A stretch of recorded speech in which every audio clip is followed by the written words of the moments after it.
बिस्मिल्लाहिर्रहमानिर्रहीम। अस्सलाम वालेकुम नाजरीन, आप देख रहे हैं प्रोग्राम हॉट सीट और मैं हूं हमजा भट्ट। नाज़रीन, फ़लस्तीन और गाज़ा एक लहू रंग हकीकत। आज जब हम एक आज़ाद फ़िज़ा में सांस ले रहे हैं, अपने घरों में पुरअमन ज़िंदगी गुजार रहे हैं, तो हमें इन मज़लूमों को नहीं भूलना चाहिए जो आज़ादी की एक सांस को तरस रहे हैं। जी हाँ, बात हो रही है मज़लूम फ़लस्तीन और ख़ास तौर पर गाज़ा की, जो आज भी जुल्म, जबर और बर्बरियत का शिकार है। फलस्तीन वो सरजमीन है जिसे अंबिया की सरजमीन कहा जाता है, आज लहू लहान नजर आ रही है। गजा जो कभी सकाफत, मोहब्बत और इलम का गहवारा था, अब वो मलबे का ढेर बन चुका है। इसराइली जारहियत ने हजारों बच्चों, औरतों और बूढ़ों की जिंदगियां छीन ली हैं। अस्पताल तबाह हो चुके, स्कूल मलबा बन चुके और घरों के खंडर चीख चीख कर इंसानियत का नोहा पड़ रहे हैं। आज गाजा के लोग पानी, खुराक, बिजली और दवा जैसी बुनियादी सहूलियात से महरूम नजर आ रहे हैं। माँ बाप अपने बच्चों को भूखा सुला रहे हैं और बच्चे खेलने की उम्र में कफन ओढ़े नजर आ रहे हैं। लेकिन अफसोस, दुनिया खामोश है, अक़वाम मुत्तहिदा बेबस और इस्लामी दुनिया ख्वाबे खरगोश में है।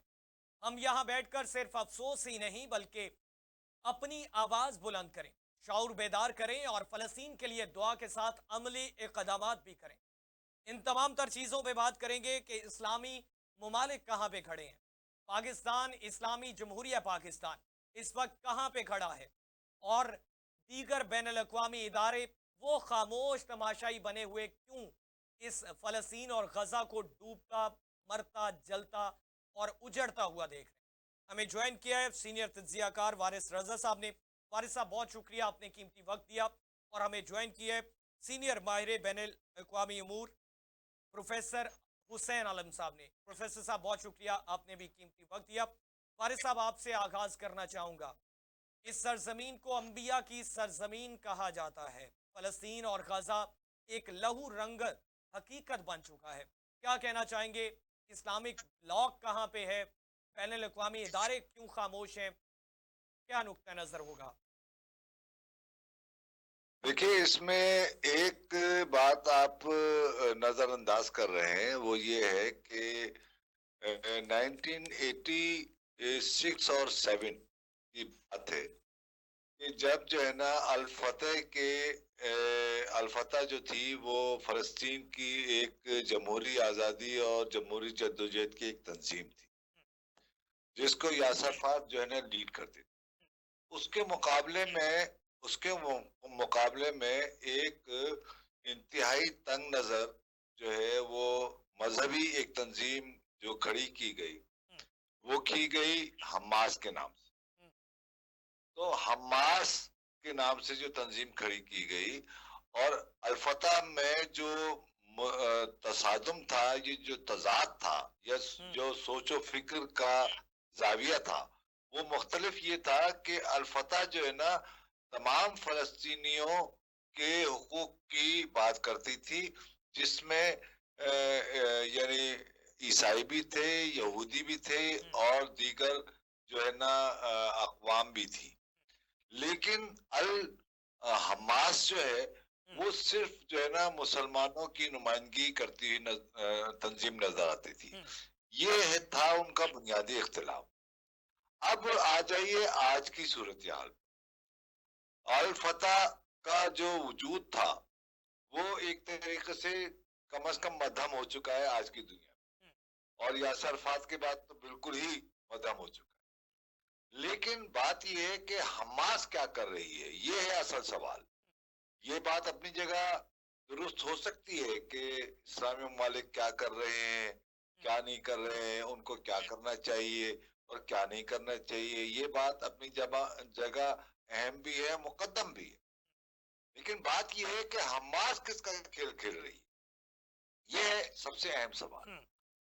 हमास जो है बुनियादी तौर से, आप मुझे बताइए कि 1-2 साल पहले हमास को जब फलस्तीन में न कोई शोरिश थी, न कोई हंगामा था, न कोई इसराइल से कोई जंगो जदल का माहौल था, तो हमास को क्या सूझी थी कि वो इजराइल पर बगैर अपनी कमांड की इजाजत के वो एक ग्रुप जाके उस पर हमला कर दे। हम्म, एक पहला सवाल ये है। हम्म, अब जब उस पर हमला किया तो उस हमले के रेटेलिएशन में जो इसराइल ने और अमेरिका से मिलकर जो कुछ किया वो आपके सामने है, जिस पर आप जो है ना आओ भुका कर रहे हैं और लहू लहान कह रहे हैं या लाशों को गिरता हुआ कह रहे हैं। हम्म, ठीक है, हम्म, बात यह है कि इसका जिम्मेदार कौन हम्म, है, यह है बुनियादी सवाल।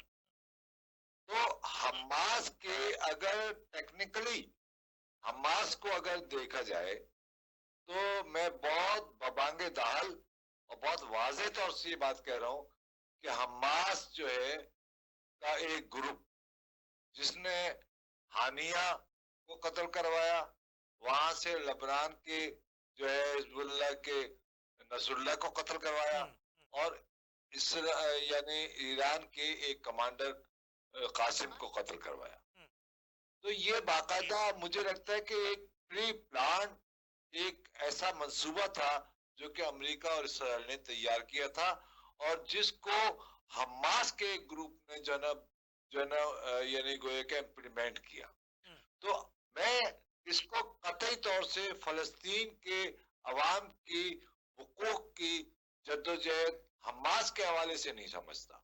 वो ठीक, यकीनन फलस्तीन के अवाम की जद्दोजहद उनके अपने हुकूक के हवाले से जरूर हो सकती है, हम्म, लेकिन हमास को हम जो इतना जो है वो समझ रहे हैं कि वो बहुत कोई निजात दाहिंदा है फलस्तीन के।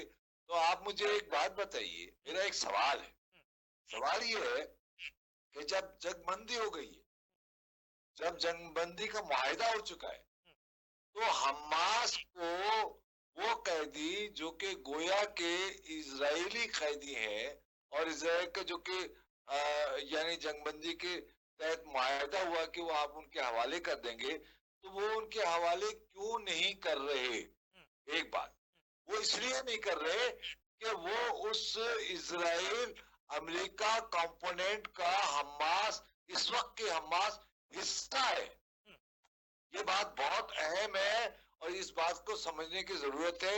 यकीनन वाले साहब, आपका जज्बाती इशारा अंदाज इस से तरफ इसको है कि हिंसा। हमास तंजीम जो है उसको भी जो है वो कोई और कमांड दे रहा है और वो उसको फॉलो अप कर रहे हैं। नहीं नहीं, कोई और नहीं, हम्म, वाज़ेह तौर से मैं कह रहा हूं कि इसराइल और अमेरिका की कमांड में हमास चल रही है। हमास मैं चल रही ये है। कह रहा हूं। ठीक। हम्म, तो इस वजह से जो है ना चीजों को जो है ना जब हम गड़बड़ करते हैं, हम्म, जब हम मिला जुला कर पेश करते हैं हम्म, तो हमारे सामने असल हकायक नहीं आते। तो ठीक। मैं ये समझता हूँ कि हमास के कैरेक्टर को, जो इस वक्त उसका कैरेक्टर है, इसको जो है ना क्वेश्चन करना चाहिए, इसको उठाना चाहिए कि हमास कर क्या रही है और क्या हम अंधों की तरह हमास की वफादारी में हम्म, या उनके मफादात में या अपने चंद मफादात के हवाले से, ऐसा तो नहीं कि हम जो है ना एक बड़े जो है ना भयानक किस्म के जो है ना वो ट्रॉमा में फंसने जा रहे हैं। ठीक। ये है अहम सवाल। ठीक है। प्रोफेसर साहब, हुसैन आलम साहब, आपकी तरफ बढ़ना चाहूँगा। वारिस रजा साहब का भी नुक्ता नज़र आपने जाना है। आप क्या समझते हैं कि हमास की तरफ जो इशारा हम वारिस रजा साहब दिलाते हुए नज़र आ रहे हैं, इससे आप मुत्तफिक हैं? और दूसरा, जो मौजूदा सूरत हाल है, इसमें ये दो रियासती हल मुमकिन है अभी भी, या आने वाली जो सदियां हैं उसमें एक्सपेक्ट किया जा सकता है कि ये दो रियासती हल मुमकिन हो सकता है? बिस्मिल्लाहिर्रहमानिर्रहीम। वारिस साहब ने वो बात की है।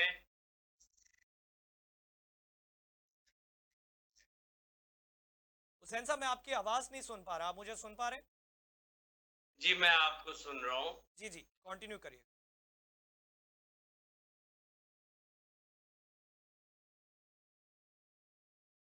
हुसैन आलम साहब की आवाज़ मैं नहीं सुन पा रहा हूँ। वारिस साहब, आप, हुसैन साहब कंटिन्यू करिएगा। जी मेरे पास आ रही है।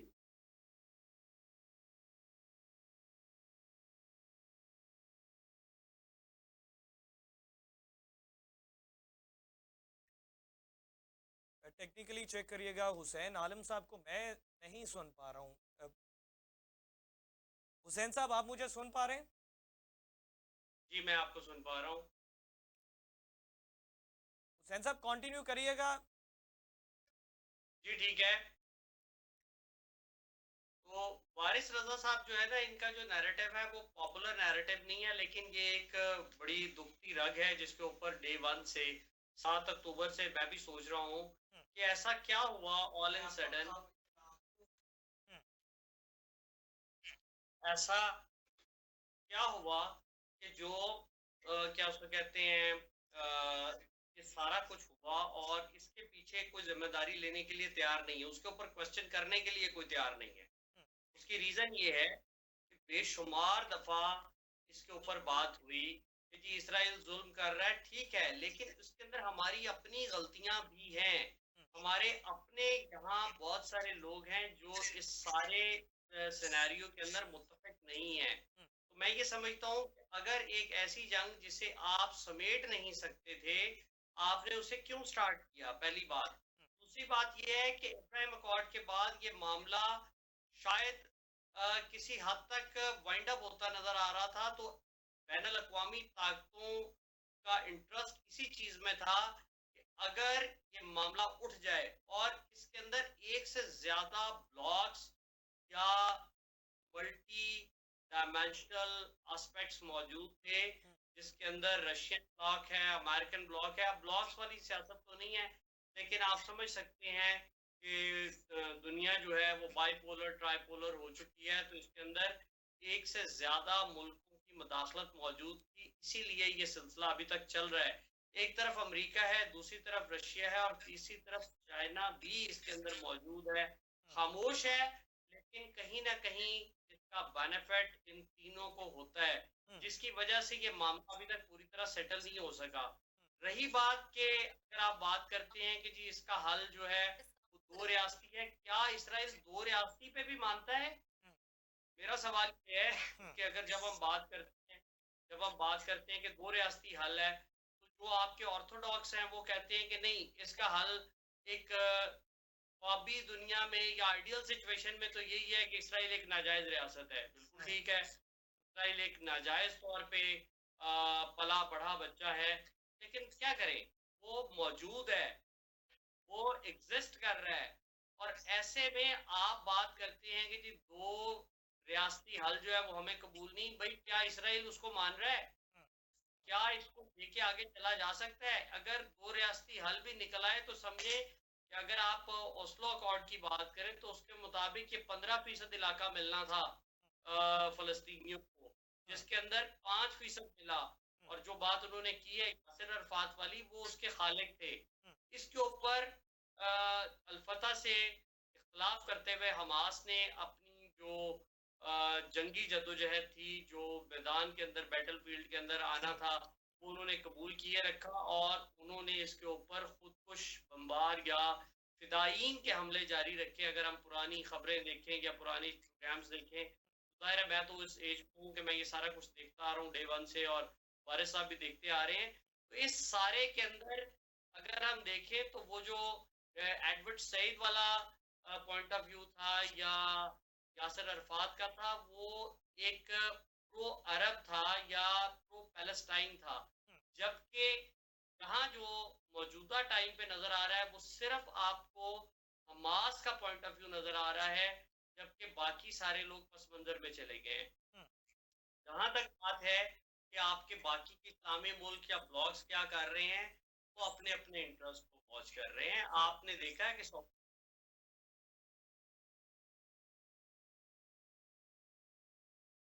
टेक्निकली ये हुसैन साहब की आवाज़ और वीडियो स्टक हो गई है। वारिस साहब मैं आपकी तरफ पढ़ना चाहूँगा। वारिस साहब आप क्या समझते हैं कि अखवानुल मुस्लिमून से ये हमास को जो है वो उसकी शाख कंसीडर किया जाता है, तो हमास पे आपने भी जिस तरह से बात की और प्रोफेसर हुसैन आलम भी जो है वो निशानदेही कर रहे हैं इन चीज़ों की, तो ये चीज़ें ये सारी इस्लामी ब्लॉक जो बैठा है वो इन चीज़ों को मद्देनज़र रखते हुए अपने मूव का वेट कर रहा है, या फिर इस पे कोई इस्लाह की तरफ भी जो है वो कोई इस पे सजेशंस दी जा रही हैं किसी के साथ? देखिए, इसमें एक बहुत ही आसान सा इसका हल है हम्म, कि जितने भी पूरी दुनिया में ममालिक हैं, चाहे वो इस्लामी हो चाहे वो नॉन इस्लामी हो, तो वो अपने इंटरेस्ट को देखते हैं, ठीक है। वो इंटरेस्ट के तहत जो है ना तमाम दुनिया से अपने ताल्लुकात जो है ना उस्तवार भी करते हैं, और ताल्लुकात में जो है तंदई यानी तेजी भी लाते हैं और ठंड भी लाते हैं। तो बात यह है कि इस्लामी ममालिक के ऊपर जो हम बार बार ये जो तंज करते हैं या जो उनको निशाना बनाते हैं कि वो कुछ नहीं कर रहे, तो मेरा ख्याल ही ये है कि इस्लामी ममालिक स्ट्रेटजी के लिहाज से और ग्लोबल जो इकनॉमी है और ग्लोबल जो सूरत हाल है उसके लिहाज से वो अपने मुल्क के मफादात को देखते हुए अपने मुल्क के मफादात का ख्याल करते हुए जो है वो कोई ना कोई पेशरफ्त कर रहे होते हैं या कर रहे होते हैं।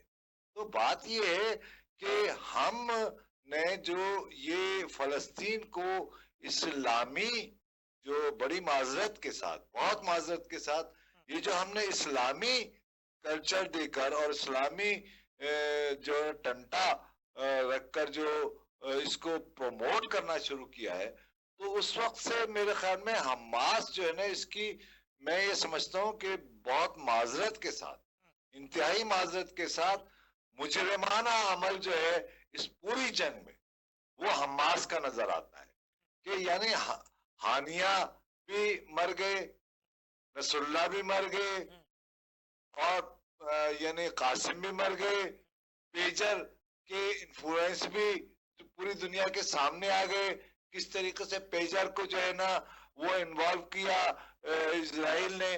तो ये तमाम के तमाम जो मामलात हैं वो बगैर सहूलतकारी के हमजा हो नहीं सकती।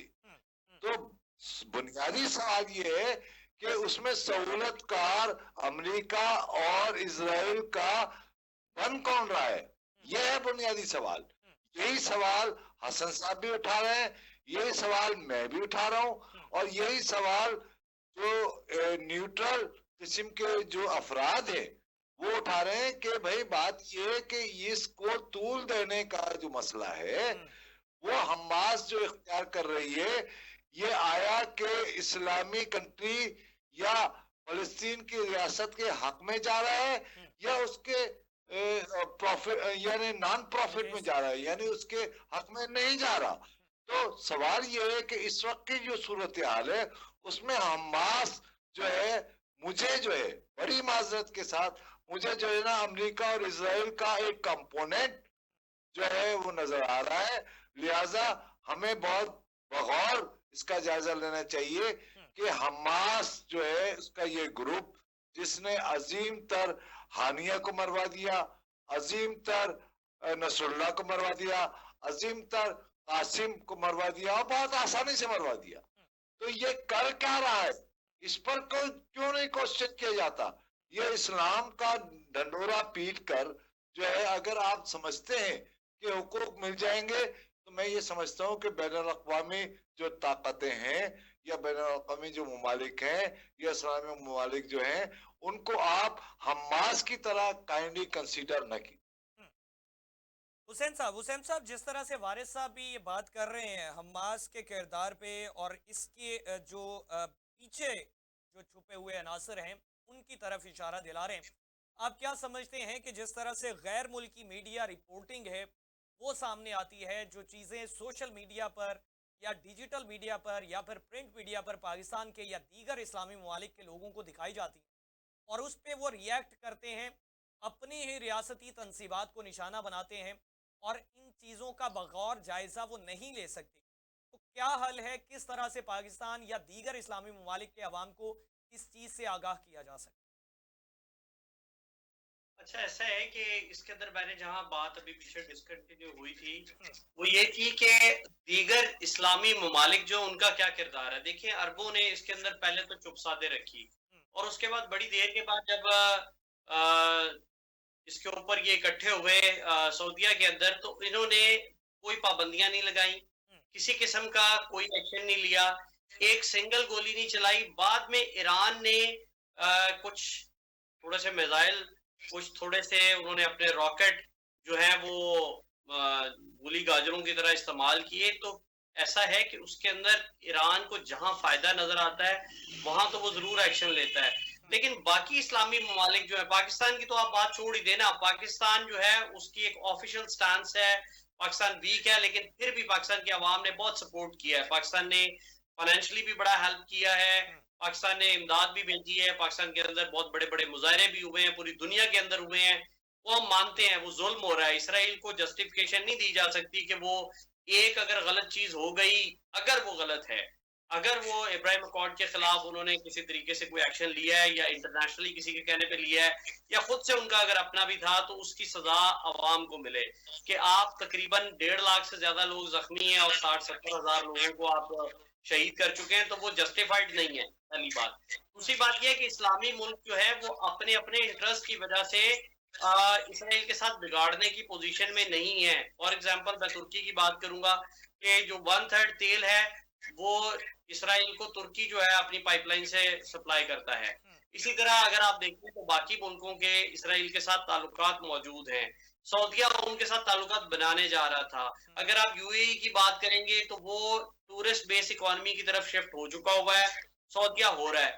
तो उनको भी आगे नजर आ रहा है कि अगर हम इसराइल के साथ ये मामला सेटल डाउन कर लेते हैं तो फिर मेरा ख्याल है कि हमारे लिए रावी चैन ही चैन लिखेगा। तो इसके ऊपर जो पॉइंट ऑफ व्यू था गजा के लोगों का या हमास का, वो एक जिसे कहते हैं कि एक पुरअमन नहीं था, वो एक अमली जद्दोजहद की कोशिश उन्होंने की। और उसके पीछे जो रीजंस हैं उसके वो आप देख सकते हैं। मेरा जाती पॉइंट ऑफ व्यू है कि रशिया हर सूरत चाहता होगा कि इसके अंदर अमेरिका कूदे, और अभी अमेरिका उसके अंदर डायरेक्टली तो नहीं लेकिन इनडायरेक्टली कूद चुका हुआ है। वो बार बार कह चुके हैं, ट्रम्प का बयान आपके सामने है, वारिस रजा साहब ने भी वो सुना होगा, आपने भी सुना होगा कि यहाँ पे प्रॉपर्टी बहुत अच्छी हो सकती है, हम इसके ऊपर कब्जा कर लें और इसके अंदर बहुत दुनिया के अंदर बहुत बेनिफिट है। तो वो अपने अपने इंटरेस्ट की वजह से खेल रहे हैं। और अगर आप हूसियों को देखते हैं, अगर आप यमन वालों को देखते हैं, अगर आप ईरानियों को देखते हैं, तो उन्हें जितना फायदा जहां से लेना होता है उसके अंदर उतना करते हैं। प्रैक्टिकली अगर देखा जाए तो ईरान बहुत देर तक इसके अंदर एक सिंगल गोली भी नहीं चलाई थी, लेकिन बाद में वो जब इन्होंने अटैक किए और फिर उसके अंदर उनके अपने प्रेसिडेंट जो हैं वो इस दुनिया से चले गए बड़े एक मशकूक हालात के अंदर। कहा जाता है कि उसके पीछे भी रशिया का हाथ है, या क्या सॉरी अमेरिका का हाथ है, या बैन अल-अक़वामी ताकतों का हाथ है। या इसी तरह अगर आप देखें तो कासिम सुलेमानी की इन्होंने बात की, वो भी बहुत पावरफुल हो चुके थे अपने इलाके में और वो मजहबी ग्रुपों के इख्तियार में नहीं था उनको कंट्रोल करना। इसके ऊपर कोई बात नहीं करता। अगर आप बात करेंगे तो आपको जो ईरानी सपोर्टेड लोग हैं वो खिलाफ होंगे। इसी तरह अगर आप शहादत की बात करें, जाहिर है उसके ऊपर अफसोस भी है कि आपकी उम्मत मुस्लिमा के दो बड़े लीडर जो हैं, इस्माइल हानिया जो इस सारी जद्दोजहद को जारी रखे हुए थे, गलत थी या सही थी वो एक अलग बात है। मेरा शायद हो सकता है कि वारिस रजा साहब से किसी बात पे इख्तलाफ भी हो, लेकिन जाहिर है उन दोनों की शहादत जो है, या इसी तरह जो लबनान में हिजबुल्लाह के सरबराह जो है, तो ये सारी चीजें आपस में जुड़ती हैं। यहाँ मैं इनसे इख्तलाफ नहीं करूंगा बल्कि एग्री करूंगा कि ये सारी चीजें जुड़ती हैं और इसका फायदा किसी एक को मिल रहा है। इसके ऊपर बात करने की जरूरत है। हम उस पर नहीं सोच रहे, हम सिर्फ ये सोच रहे हैं कि सिर्फ इसराइल जुल्म कर रहा है। भाई इसराइल जुल्म कर रहा है, लेकिन उसका नुकसान क्या हो रहा है और हम इसको हल कैसे कर सकते हैं, इसके ऊपर बात नहीं हुई। इसके ऊपर आपकी कोई इस्लामी कॉन्फ्रेंस जो है वो कोई लाया अमल नहीं बना सकी। पाकिस्तान और बांग्लादेश जो है एट प्रेजेंट वो थोड़ा सा कर रहे हैं कि बांग्लादेश ने अभी दोबारा कहा है कि हम अपने पासपोर्ट के ऊपर ये लिखेंगे कि ये इसराइल के अलावा कारआमद नहीं है। या पाकिस्तानियों के बारे में है कि हमने तो डे वन से उसे एक्सेप्ट ही नहीं किया हुआ, क्योंकि हम समझते हैं कि वो एक नाजायज वो वफूद हर दौरे हुकूमत हर एग्जैक्टली यही साहब बात करना चाह रहा था कि बेशुमार लोग जो है वो इसराइल होके आए हैं। वो कैसे होके आए हैं? इसराइल उन्हें एक्सेप्ट कर रहा है और लोग जा रहे हैं। ठीक है, तो इसी तरह ये इसके ऊपर सोचने की जरूरत है। जो आपका इंटेलिजेंशिया है, जो आपकी अकलमंद कम्युनिटी है, वो इसके ऊपर बैठे और खोज करे कि इसका फायदा किस चीज में है, नुकसान किस चीज में। हम सिर्फ और सिर्फ एक पॉइंट ऑफ व्यू ले रहे होते हैं, हम दूसरा पॉइंट ऑफ व्यू ना देखते हैं ना सोचते हैं। बाकी इसराइल की मजम्मत हम सारे करते हैं, इसराइल की कोई चीज जस्टिफाइड नहीं है, बट कहीं कहीं हमें अपनी गलतियां, जैसे कहते हैं ना, अपनी मंजी के नीचे डांग फेरने की जरूरत है। वी नीड टू नो कि हमारे पार्ट पे क्या गलतियां हैं। डे वन से जब आप एक जंग को नहीं संभाल सकते थे, उसके लिए कोई प्रॉपर वर्किंग नहीं हुई, आप करें, सारी सारी अरब दुनिया उठ के खड़ी हो जाए, और उसके बाद मैं देखता हूँ कि कैसे इसराइल वहां पे एग्जिस्ट करता है। बट बात यह है कि सब अपने इंटरेस्ट के लिए, अपने अपने इंटरेस्ट को प्रोटेक्ट करने के लिए एक्ट करते हैं, लूटिंग जहां फॉर जिसको द जितनी बेस्ट जरूरत टाइम, होती है। उनके मफाद के लिए जब ऑप्शन मिलेगा तो फिर वो उसमें कूदने की कोशिश। वारिस जी। साहब, वारिस साहब आपकी तरफ बढ़ूंगा कि माजी में भी हमने देखा ये 4 जंगबंदी मुआहदे तकरीबन हो चुके। पहला मुआहदा जो है वो ऑस्लो ऑर्किड्स के नाम से हुआ और इस पे पीएलओ और फरीक इसराइल ठहरे। उसके बाद फिर 2014 में ये मुआहदा हुआ इसी तरह से काहरा जंगबंदी के नाम से। इसराइल और हमास इसमें ठहरे फरीकैन। उसके बाद 2021 में ये जंगबंदी मुआहदा हुआ हमास और इसराइल के दरमियान। 11 दिन का जंगबंदी मुआहदा हुआ। फिर ये 2024 से 23, 23 से 24, ये अभी मौजूदा भी। लेकिन ये आर्जी तौर पे कुछ हल निकलता है, कुछ देर के लिए निकलता है। देर पा इस पे जो है वो इकदामात नहीं सामने आते। जिस तरह से हुसैन आलम साहब गुफ्तगू कर रहे थे कि ये आर्जी तौर पे चीज़ें की जाती हैं और मुकम्मल इनके हल या नताइज के बारे में कोई भी अक्लो फहम नहीं इस्तेमाल की जा रही। तो ये मुस्तकिल तरीका क्या हो सकता है और किस तरीके से या कौन से ऐसे अनासर हैं जो आर्जी तौर पे तो आमादा हो जाते हैं लेकिन मुस्तकिल की तरफ नहीं बढ़ने देते? नहीं, बहुत अच्छा हमजा तुमने सवाल रखा है। बहुत बहुत इंटेलिजेंट सवाल है। आई आई रियली अप्रिशिएटेड यू। ये बहुत इंटेलिजेंट सवाल है। बात ये है कि देखिए, जब तक आप जो है यकतरफा ट्रैफिक, जो हमारे यहाँ इस्लाम के नाम पर जो एक्सप्लॉयटेशन होती है, उसको जब तक आप बंद नहीं करेंगे, और वो है हमास। हमास को जब तक आप डिसऑन नहीं कर बड़ी माजरत के साथ, जब तक हमास को डिसऑन नहीं करेंगे या इस किस्म की दीगर तंजीमों को डिसऑन नहीं करेंगे, उस वक्त तक इसका मुस्तकिल हल निकलना बड़ा मुश्किल है। इसलिए कि बकौल हसन साहब के कि देखिए, बात यह है कि दुनिया में जिंदा रहने के लिए हर ममालिक के अपने अपने इंटरेस्ट और अपने अपने स्ट्रैटेजी होती है। तो उस स्ट्रैटेजी के तहत इस्लामी ममालिक हों चाहे वो मगरबी ममालिक हों, वो अपनी स्ट्रैटेजी के तहत जो है ना, वो हालात और वाकयात का जायजा लेकर और अपना कहीं वजन डालते हैं और कहीं नहीं डालते।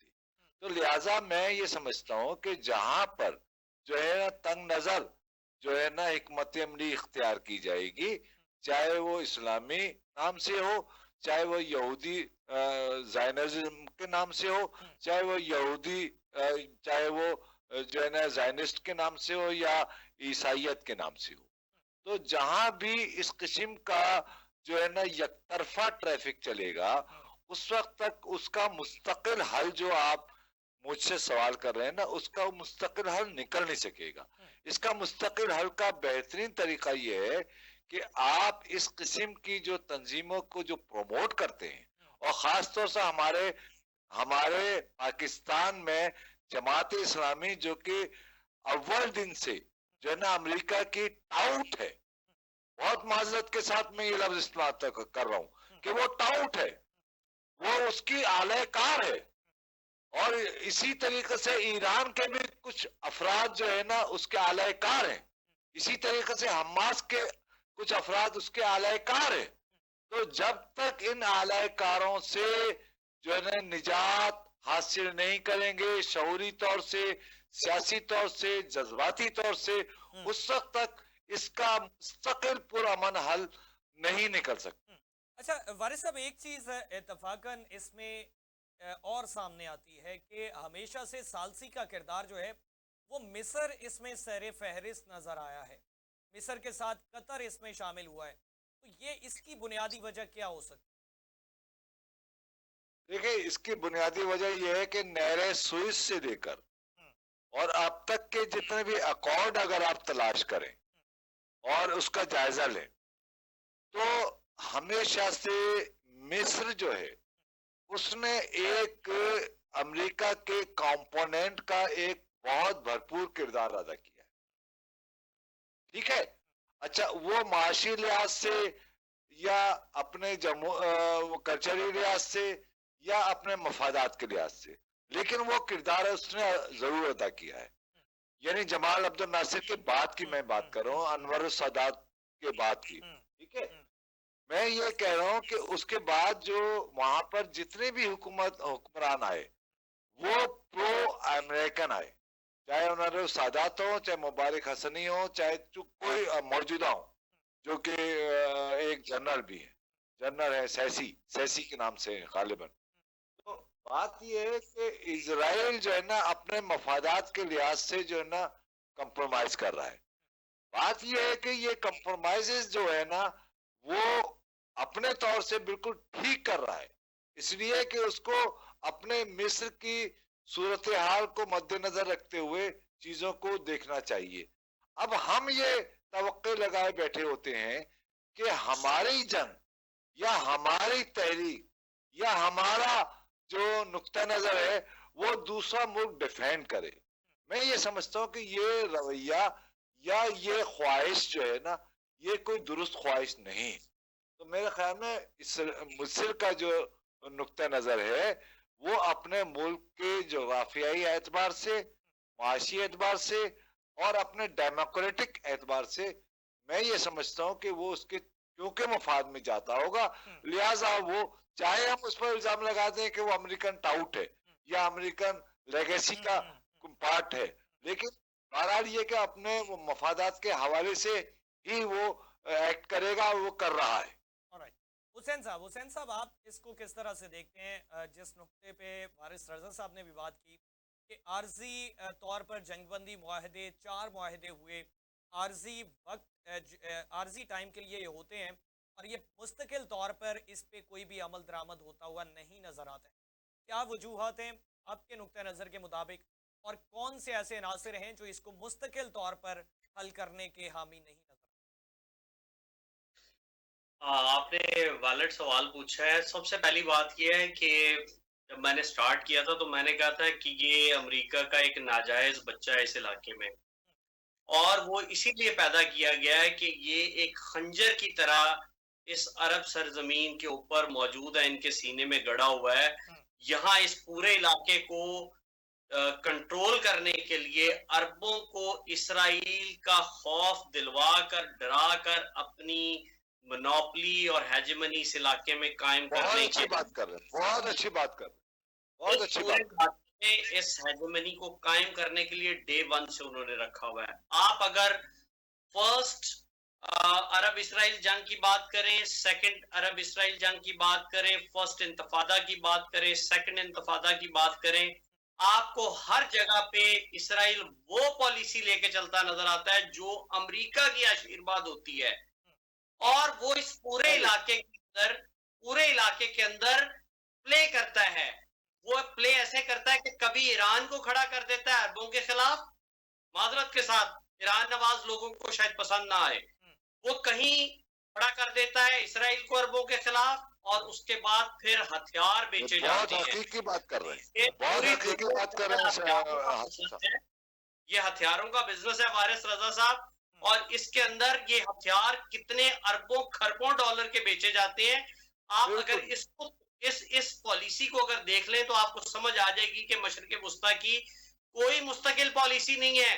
कहीं वो इराक में से हथियार बरामद नहीं हुए, कभी वो क्या हो करती है लीबिया में से कुछ नहीं हुआ, कभी वो अरब स्प्रिंग के नाम पे यहाँ पे चढ़ दौड़ा है, और डायरेक्ट नहीं आता, मुख्तलिफ अपने एजेंटों को, मुख्तलिफ लोगों को, मुख्तलिफ ताकतों को, कभी सीसी को इस्तेमाल करता है, कभी वो मोहम्मद बिन सलमान को इस्तेमाल करता है, कभी वो किसी को इस्तेमाल करता है। पाकिस्तानी तो जज्बाती लोग हैं, वो तो अपनी उम्मत मुस्लिमा के साथ खड़े होंगे ही, चाहे वो गलत हो या सही हो। ये बहस नहीं मेरी इस टाइम, मेरी बहस ये है कि ये सारा कुछ जो हो रहा है इसके पीछे कौन लोग हैं उनको बेनकाब किया जाए और फिर बताया जाए कि आपका फायदा किस चीज में। इसका मुस्तकिल हल तब तक नहीं निकलेगा जब तक अमेरिका नहीं चाहेगा, अमेरिका के हथियार बिकते रहेंगे, आपके मुसलमान मुल्क खरीदते रहेंगे।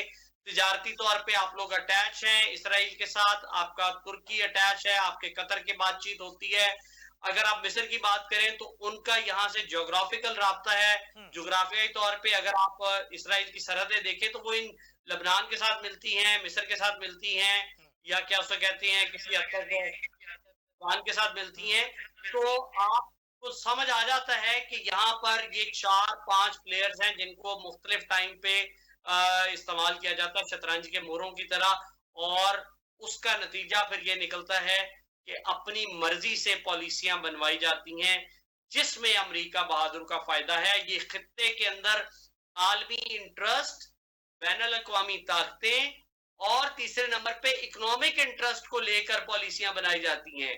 अगर आपकी पॉलिसियां मसले को हल करने के लिए बनाई जाए तो शायद ये 2 या 3 दिन की कॉन्फ्रेंस के अंदर सारे स्टेक होल्डर्स को बुलाकर इस मामले को हमेशा के लिए सेटल किया जा सकता है, लेकिन वो इंटरेस्ट में नहीं है, तो इसलिए ऐसा कुछ नहीं होगा फौरी तौर पे।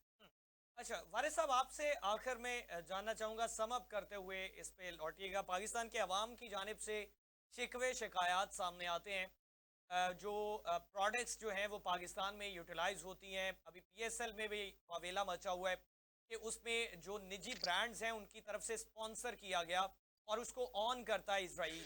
तो इस पे क्या नुक्ता नज़र होगा? देखिए, इसमें मैं ये समझता हूँ कि जैसे कि अभी हसन साहब ने कहा कि बुनियादी तौर से पाकिस्तान जो है ना, बहुत एक कौम के एतबार से बड़ी माजरत के साथ मैं बार बार कह रहा हूँ कि बहुत इमेच्योर किस्म की जो है कौम है, अगर इसको कौम कहते हैं आप। तो लिहाजा इमेच्योरिटी में जो है वो इस किस्म की हरकत और सकरात आपको नजर आएंगी कि फलाना पेप्सी को उड़ा दो, फलाना मैकडोनल्ड को आग लगा दो, केएफसी को आग लगा दो, फलाने को आग लगा दो, ढिमाके को आग लगा दो। अच्छा, इससे मेरा सवाल ये है कि इससे फर्ज किया कि आपने आग लगा दी, आपने तबाह कर दिया, बिजनेस तबाह कर दिया, इससे इसका फायदा क्या हुआ? यह है बुनियादी बात कि इसका कोई फायदा हुआ नहीं हुआ। बात यह है कि जज्बात से और अक्ल दानिश से खाली होकर जो है ना कोई कौम जो है ना वो बुलंदतर शऊरी सतह पर नहीं पहुंचती। तो मैं ये समझता हूँ कि पाकिस्तान में जो आजकल ये कुछ हो रहा है, जिसकी मैंने निशानदेही की कि किसी को आग लगा दो, किसी को ये कर दो, किसी को वो कर दो। अरे भाई, अगर आप इतने ही जो है वो दिलेर हैं और इतने ही जो है यानी इजराइल के खिलाफ हैं या अमेरिका के खिलाफ हैं या यूरोप के खिलाफ है, तो आप हवाली से लेकर और जितनी बड़ी बड़ी गाड़ियां हैं जो इन मुफ्तियाने दीन ने अपने जेर इस्तेमाल रख रखी हैं, उनको आप आग लगा दें। पहले तो उनको आग लगाए ना, क्योंकि वो तो यहाँ बने ही नहीं है, वो तो यहाँ से प्रोडक्ट ही नहीं हुई है, वो यहाँ की प्रोडक्ट ही नहीं है, तो आग लगाएं आप। बात ये है कि लोगों को इस्तेमाल करते हैं। हमारे लोग जो है ना इंतहाई सादा लोग हैं और वाकईतन बहुत सादा लोग हैं। वो उनको बजाय इसके के सियासी शऊर दिया जाए, आप अपने मकासद के लिए इस्तेमाल करके, अपने मजहब में इस्तेमाल करके, मजहब को एक टूल बनाकर, और माजरत के साथ मजहब को पाकिस्तान में जितना टूल बनाया जाता है, और खासतौर से जमात इस्लामी, जमीयत इस्लाम मेरा सवाल ये है, हसन साहब भी सुने, मेरा सवाल ये है कि ये कराची ही क्यों रह गया है भाई? हर मुजाहरे, हर रैली के लिए जमात इस्लामी, जमीयत पाकिस्तान के लिए रावलपिंडी भी है, इस्लामाबाद भी है, लाहौर भी है, पिशावर भी है, कोयटा भी है। वहां क्यों नहीं करते ये रैलियां? वहां क्यों नहीं करते ये सारे जो है ना मुजाहरे? दिल के करीब कराची है ना, ज्यादा रोशनियों का शहर है, तो उसको वो ज्यादा नहीं नहीं, दिल के करीब नहीं है कराची, नहीं दिल के करीब नहीं है। कराची से इकोनॉमिक इंटरेस्ट का वाबस्ता है। लिहाजा और कराची के सादा लो अवाम और सादा लो बिजनेसमैन जो है ना वो एक्सप्लॉइट हो जाते हैं, इस वजह से ये काम करते हैं। ठीक है वारिस साहब, आप हुसैन साहब से इस पे नुक्ता नजर लेना चाहूंगा। हुसैन साहब सम अप करते हुए बताइएगा आपका क्या नुक्ता नजर होगा इस तनाजुर। अच्छा, ऐसा है कि ये बात फैक्ट है कि जितनी आपके बड़े बड़े ब्रांड्स हैं, अ, वो मल्टी नेशनल कंपनीज हैं और उनमें इसराइल के शेयर्स होते हैं। लेकिन आपके अपने मुल्क के अंदर जितने ये फूड चेन्स चल रही हैं या मल्टीनेशनल चल रही हैं, लीवर ब्रदर्स चल रहा है या क्या उसको कहते हैं यूनिलीवर चल रहा है, आपका केएफसी है, आपका मैकडोनल्ड है, आपके पेप्सी है, कोक है, फलां है, जो जितने भी लोग हैं, इसके अंदर लोकल लोगों ने फ्रेंचाइजेस ली हुई हैं, आपके अपने लोगों ने। और अगर आप उनको आग लगा रहे हैं, ठीक है, आप बाइकआउट करें, इकोनॉमिक बाइकआउट करें, आपका पूरा राइट है, आप लोकल चीजें खरीद लें, आप लोकल चीजों को अगर पसंद करते हैं आप उन्हें ले लें, आपको मजबूर नहीं कर सकते। लेकिन अगर आप आग लगा रहे हैं, अगर आप, तो आप अपने मुल्क के लोगों का ही नुकसान कर रहे हैं, वन वे और अनदर वे। दूसरी बात है कि हम तो पिछले दिनों मेरे घर में भी ये हुआ कि हम ये इन चीजों का बाइकआउट करें। हम ग्रोसरी करने गए, यकीन करें ये भी मल्टीनेशनल है, ये भी मल्टीनेशनल है, ये भी मल्टीनेशनल है, ये इसराइल सपोर्टेड है, ये फलां है, ये उस लिस्ट के अंदर शामिल है। यकीन करें आधी से ज्यादा कार्ट खाली हो गई थी।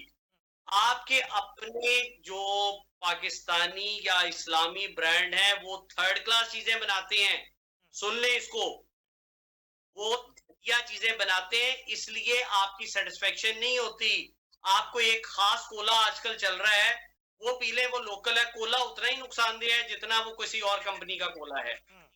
ठीक है, आप चीजें इस तरह ना लें, आप उसको लोगों के अंदर शऊर पैदा करें, और जैसे दूसरे मुल्कों ने किया है कि वो कहते हैं कि यहीं आप बनाएं, यहाँ के लोगों को आप इन्वॉल्व करें और यहाँ के लोगों के अंदर आप इन्वेस्ट करें। गाड़ियां हैं, चाहे कोई कंपनी है, वो जो गाड़ियां बना रही है वो यहाँ पर बनाए, संभल ना करे, यहाँ पर लगाए और यहीं पर एक खास मिकदार के अंदर आप क्या उसको कहते हैं प्रॉफिट लेकर बाहर जा सकते हैं, बाकी का आप यही री इन्वेस्ट करेंगे। इसी तरह आपके जो लोकल लोग हैं, आप उनके अंदर शऊर पैदा करें, इकोनॉमिक बाइकआउट जरूर करें उसका अगर फायदा होता है तो। दूसरा ये कि आपके यहाँ मुजाहरे जो होते हैं, कराची में हुए, लाहौर में भी हुए, इस्लामाबाद में, पिंडी में भी हुए हैं, ऐसी बात नहीं है।